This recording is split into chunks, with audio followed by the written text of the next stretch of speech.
Welcome back to Peace, Love and Tarot. This reading is for Aries, Sun, Moon or Rising, and it's the weekly reading for the week of November 11th to the 17th.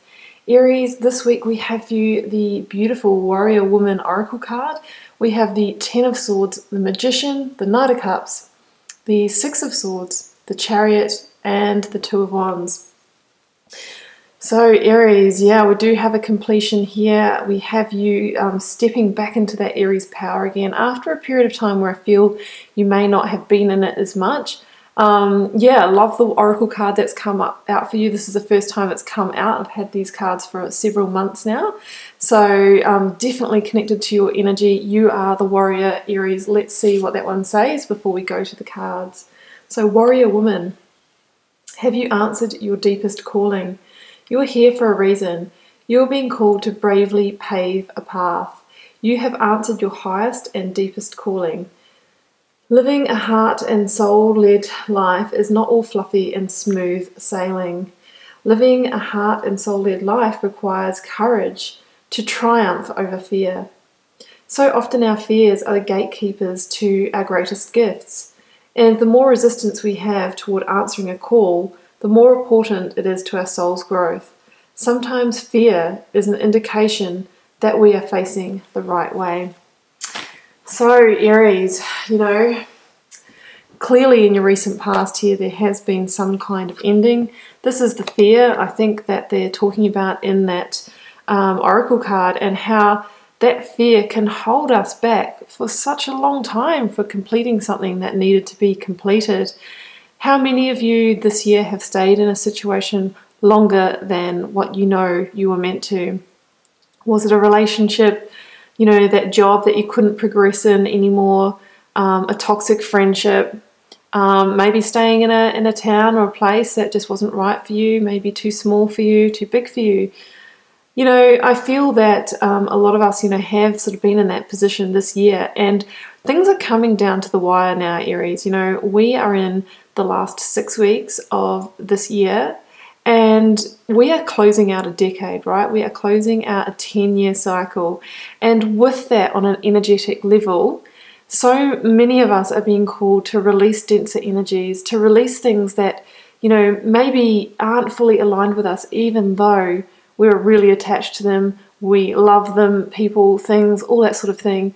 There is a massive purging going on as we get closer and closer to the end of the year. It's actually almost like a bit climactic in that way.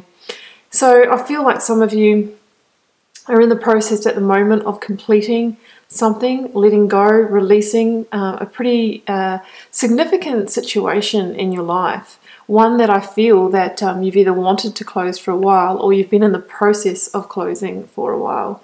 Because that Ten of Swords, it is something that it's the end. There's no resurrecting a Ten of Swords ending. It really is quite final. The Ten of Swords is something that's probably weighed you down for a really long period of time.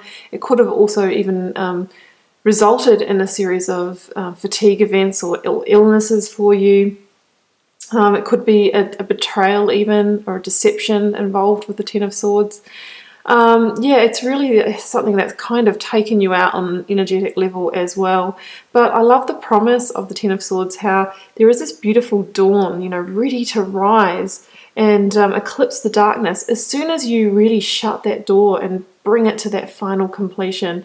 And we can see that beautiful yellow light of, positivity, of new start.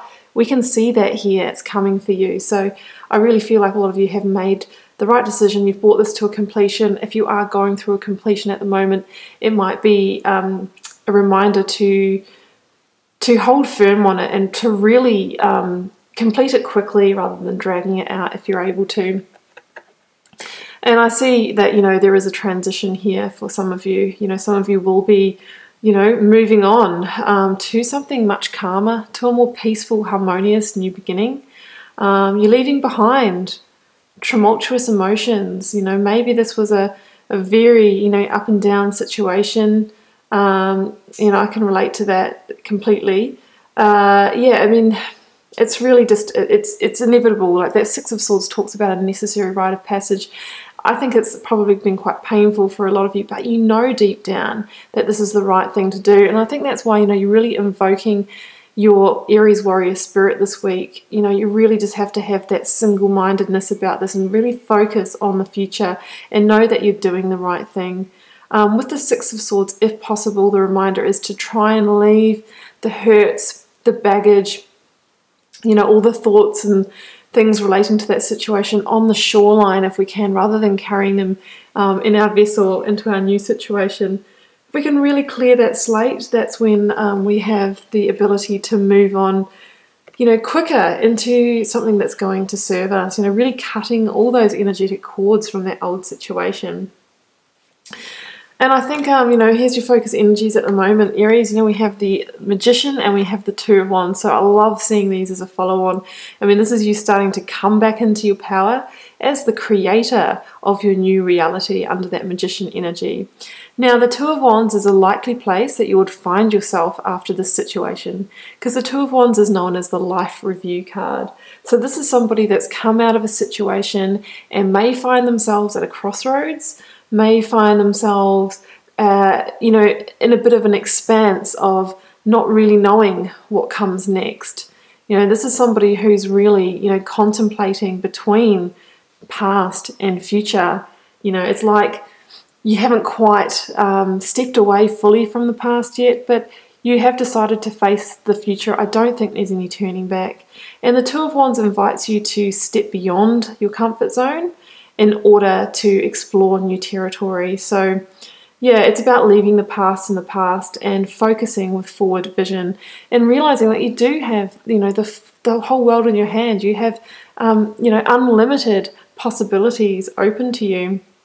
There's this beautiful, new, abundant, fertile pasture out here ready to be explored. And I feel like this person here has got a firm grip on the Ace of Wands, actually. It's about re-establishing your enthusiasm and passion in your life, and now starting to take the inspired action that you need to move things forward after coming out of the situation. And the Magician energy is what will help you do that, Aries, because the Magician is about you waking up to your potential as the co-creator with the universe of your reality, understanding that you have all the tools you need to make that happen. There's also the reminder that so within, so without, or as above, as below, what we have inside of us in terms of our feelings is what we are going to attract back to us. So it's a good time to really think about aligning your feelings and manifestations with what you truly want to draw towards you, so that you're attracting from that place rather than from a past energy place. And the Magician talks about creating abundance, opening up that unlimited potential, realizing that you can create whatever you want for this new chapter, Aries. It's powerful energy. And I feel that once you've kind of gone through that little bit of life review process, you've woken up to your potential as the creator again. It's all about forward movement, and we've got quite a lot of forward movement in this reading. So we have the Chariot and the Knight of Cups. So the Chariot is about, bringing any parts of yourself that might be in opposition together and into alignment in order to propel yourself forward quickly and surely in a solid direction. So these two sphinxes that are slightly angled in different directions can indicate those opposing forces in us. So it's important to bring them together, to have a clear mind, clear vision, be the clear creator, and then we can propel ourselves forward, because this person is dragging a solid stone chariot without reins. He just has the Magician's wand.